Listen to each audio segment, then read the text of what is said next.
سلام دوستان، آموزش ساخت ماستیک رو داریم.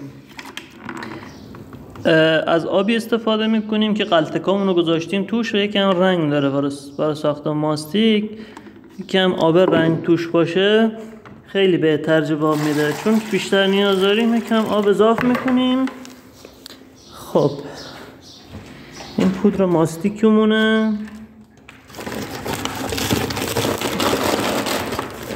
باید خیلی یواش یواش پودر رو بپاشیم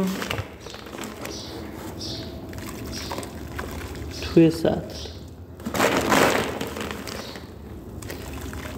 بعد کامل پخش بشه اینجوری پودر کامل پر بشه تا آخر. بعد یواش یواش بریزیم تو سطل کامل پر بشه. پنج باید بریزی. بعد کامل اونو پخشش کنی تو آب.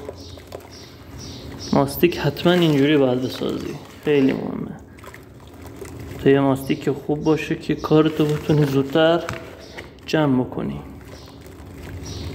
اگه ماستیک خیلی شل باشه یا خیلی سفت باشه اصلا نمیتونی کار بکنی.